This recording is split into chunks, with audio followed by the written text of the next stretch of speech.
It's been a day since Italy has failed to qualify for the World Cup, and it's probably been one of the most impactful things I've felt for a national team that wasn't necessarily mine. And it feels weird. It feels surreal to me to think that a nation that has won the World Cup 4 times has an entire generation of kids that are gonna perceive them as bums, as a terrible squad, as nobodies in the world of football, especially at a global scale. It's surreal to me as someone that lived through the early 2000s period of Italian football greatness. I just can't fathom the fall that Italy is taking right now.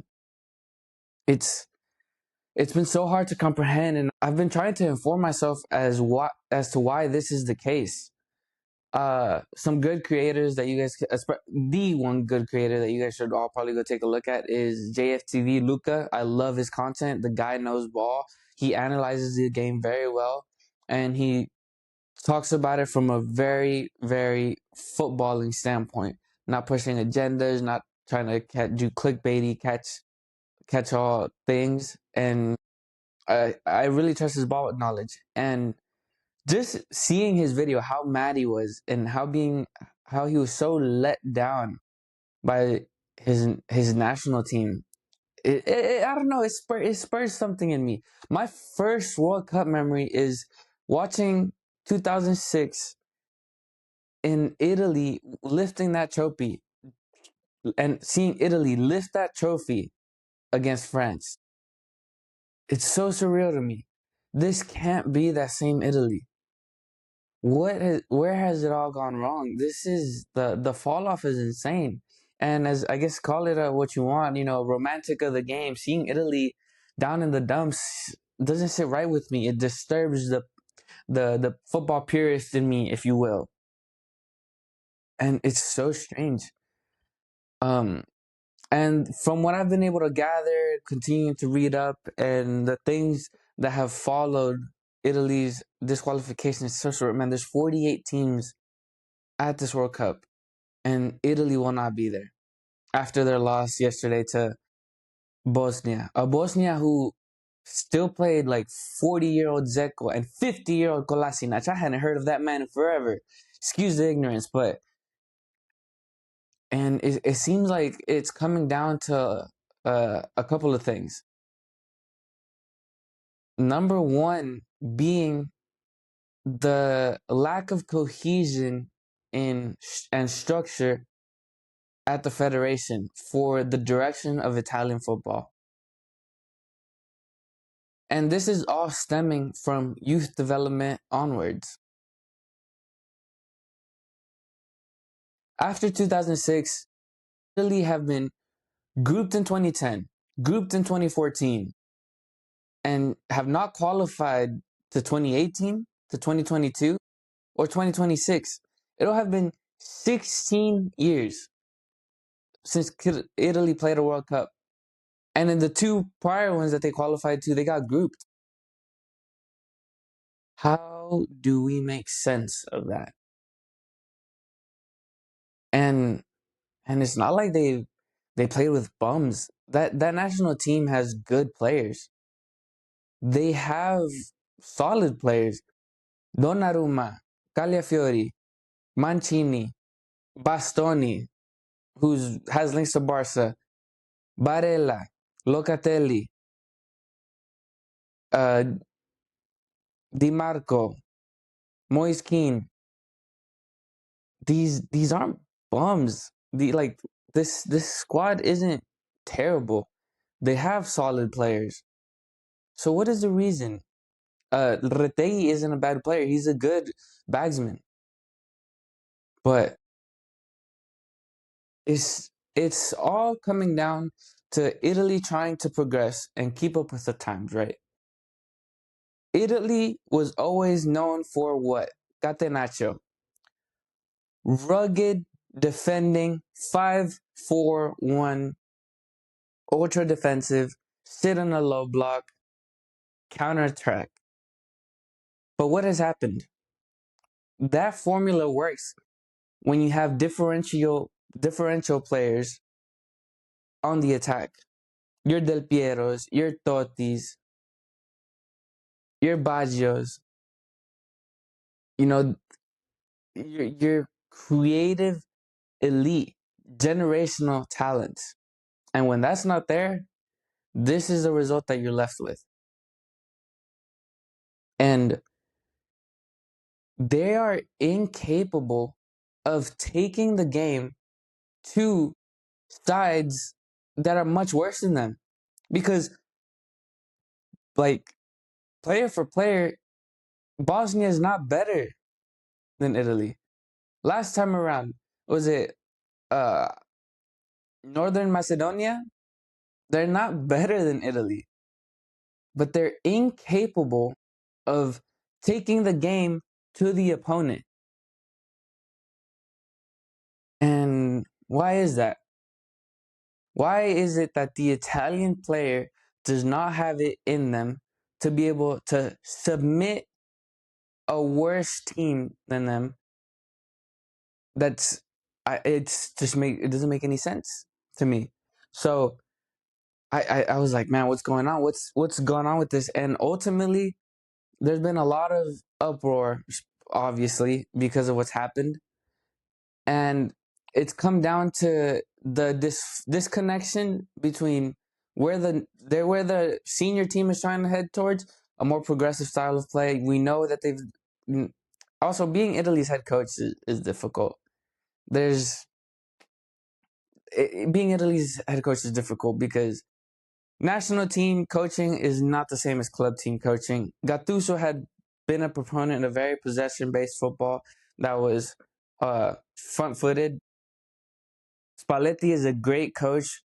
We've seen what he's done at Napoli. We've seen what he's done in other teams in Italy, and they just can't manage to install that gameplay at the senior team.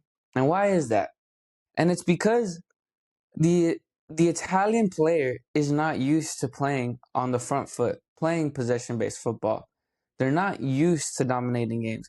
They're the up and coming players, besides Verratti, their most sound one on the ball, their most creative outlet can be Di Marco. I'm sorry. It's a wingback, sadly. But that's the reality.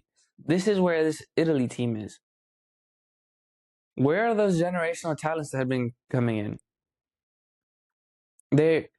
I think the biggest thing that I've seen reiterated over and over again has been how poor the youth development system is in Italy.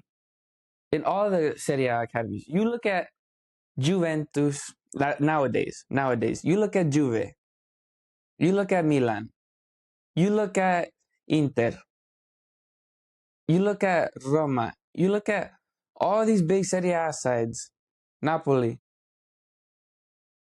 and they don't have that those generational Italian players that we all grew up watching. Players with good technical abilities. They get pushed out. They have to go make a name for themselves elsewhere. There's a kid from Milan that made a post today saying that this is the reality and now the world gets to see it, how the academy system is so poor and it's pay to play and they value physicality over anything else. You know, the biggest Italian talents as of late have not been coming from the big Serie A teams. They come from all scattered all over the other smaller Italian teams. And once they become good and break through to the first team, that's when the big teams go and poach them. But eventually they make their way out.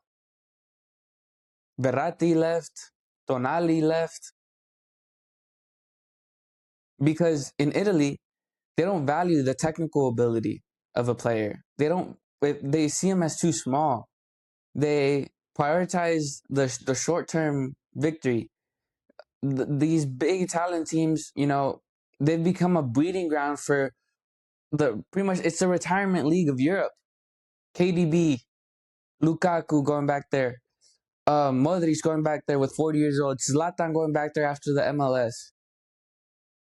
A lot of these teams prefer to give these guys a shot because they're quote unquote proven and veteran rather than betting on a young academy team or young academy player because they want guarantees and they have this win now mentality. And yes, in the short term, if you see what's right in front of you, you might get the immediate results, but ultimately you end up like with this Inter being full of a bunch of players that have been rejected and are on the decline, and then having their one last ride in one last spell in Europe. Salah's probably gonna make his way over there if he's still staying in Europe if he doesn't go to Saudi. And this is what happens when you don't foster your youth, when you don't foster good talent, when you don't at the youth level, you're supposed to be prioritizing development. And I think I saw something in one of the Italy youth leagues. I forgot what category it was, that the winning team didn't had zero Italian players in it. They're going and poaching players from all of the players. The talent ID in Italy is quite poor. I know there's two kids that are I think have already made their first team debuts in Germany for Dortmund because they couldn't make their way in the Italian youth system. There's players out there. I refuse to believe that there's no talented players in Italy to that pedigree. Guys that know how to play with the ball at their feet, that have incredible technical ability. They're out there. But Italy continues to consistently not be able to scout them out.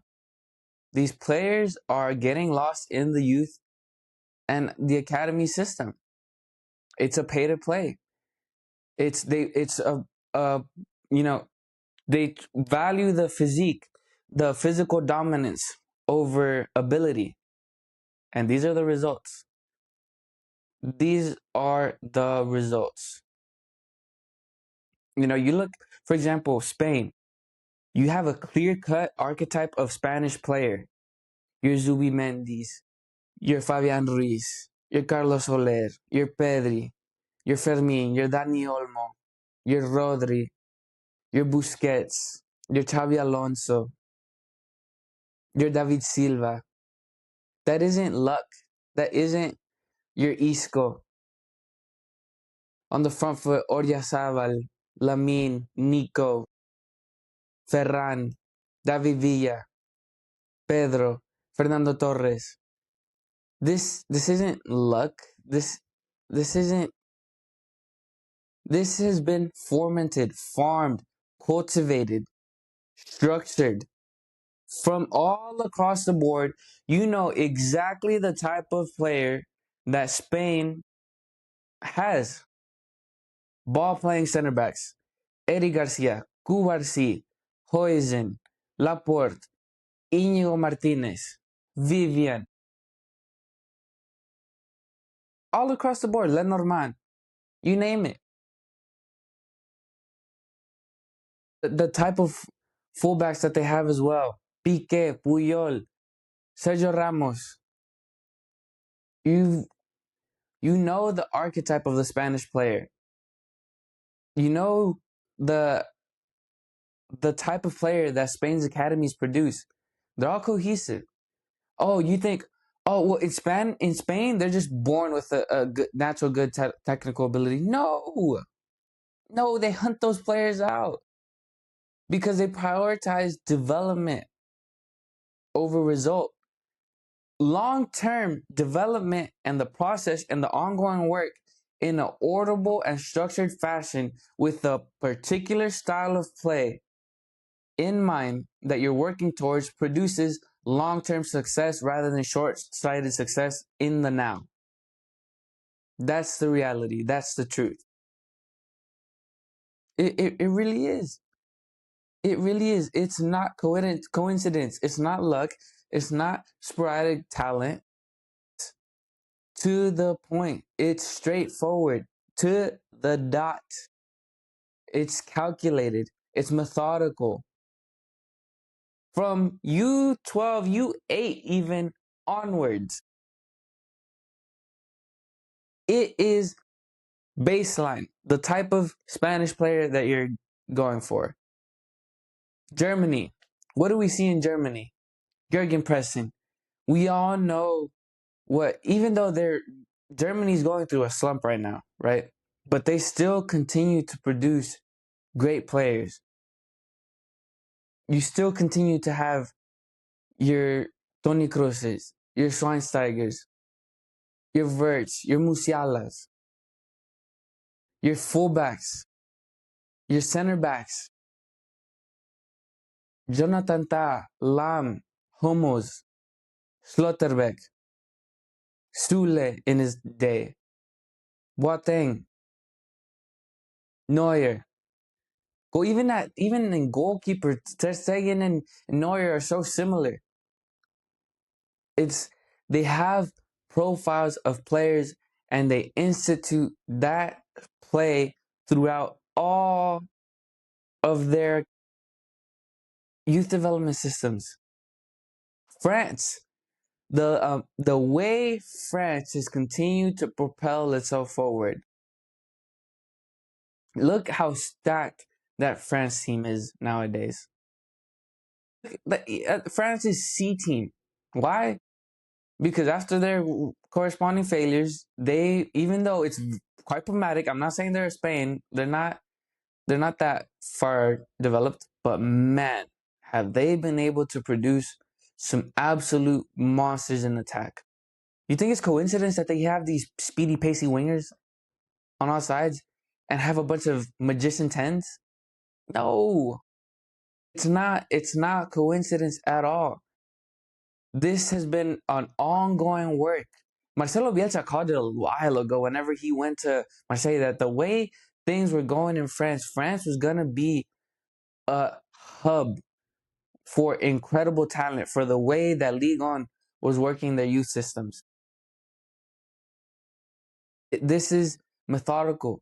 It's worked through. This is talent ID. And I'm sorry, but Italy has fallen through the ranks terribly in that. We see that these people of the old guard of thinking that you could just willy nilly your way through structure and you think, oh, when they get to, if they're good, they'll make it wherever they make it, and then we'll bring them home, and then we'll go from there. No, no, you are not filtering the right appropriate profile of players to your league and to your national team. It's poor.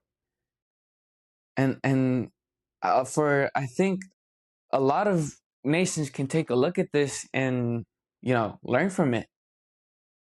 You see Brazil, who's been in a free fall as of late. You look at Brazil's fullbacks as of late, and man, bro, what happened to the Brazil that we all knew? What's happening? Where's the structure? Where is the cohesion? Where is the Brazil of late? And it's because when you sit on top of the world, you think that you don't have to work and continue to develop a sense of identity and catch up with the times. What is Brazil doing? I was debating on, like, I've gone back and forth with the whole Neymar situation, right? Whether he should go, whether he should not.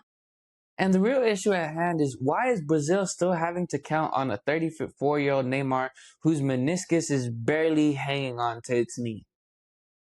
The man, I'm sorry, but the clips you see of him nowadays, the man is physically not there.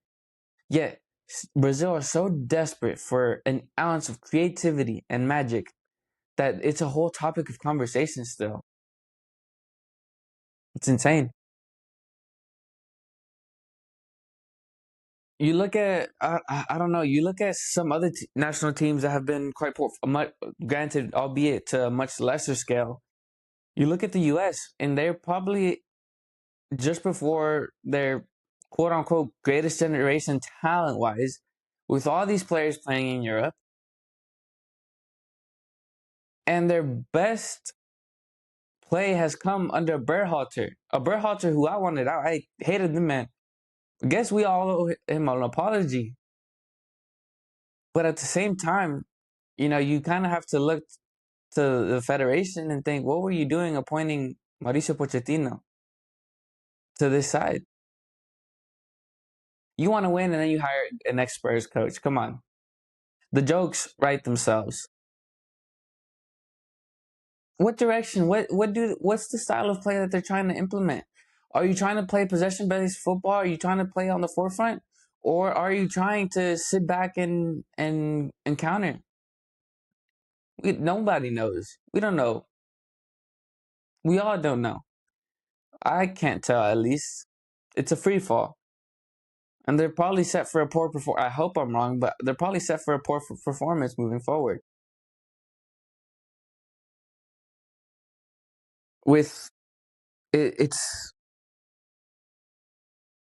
these federations have to start understanding that when you're sitting on top of the world, that doesn't mean that you can relax and let your structure fall back, and that you could do everything wrong at every level possible and be so short-sighted to look at the win now stuff and forego looking into the future and for what's ahead.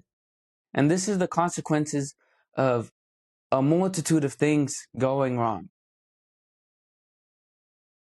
And even Italy themselves, you have Buffon and other players, other legends saying that Italy's trying to move towards this progressive possession-based dominant style of play, and that they need to go back to their roots. You go right on ahead. I promise you, it'll still be the same. That's not the issue here. The issue here is that young Italian players that are good on the ball, are technically sound, and that can play that style of play are not making it through the youth system. And why is that? What are these people doing? What are you doing at the youth level? Why is your league a retirement league and you've all accepted it? Yes, the money. Okay, you don't see League One isn't the richest, besides PSG, they're not the richest teams of the world. But how is it that they continue to produce talent? Lille, Rennes, how does Porto, Benfica continue to put out great talents consistently? Talent ID. Simple as that. And it's sad. It's sad to see that how far a giant has fallen. It's puzzling. But this, I think all of us as football fans, when I see what the reason I'm such a big proponent for, big teams playing a style of play that's dominant, that's attractive, that you have players that are good on the ball and sound. It's because it's in the name of the sport. Because teams are heading this way. Look at this Italian team. Brazil, if Brazil don't get it together, they're heading that way as well. It's becoming sad, incredibly sad, because people settle for short-term success and they don't think of the consequences long-term.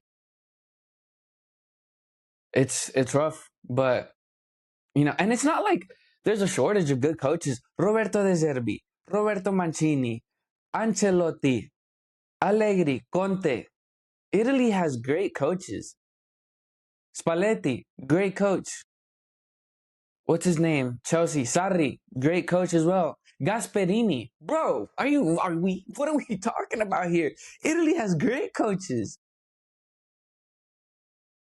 But it's clearly the lack of quality in the players and the cowardice that engulfs them once they get to the national team. Sad, man. Let me know what you guys make of this and this Italian team. What do you guys think is going wrong with them?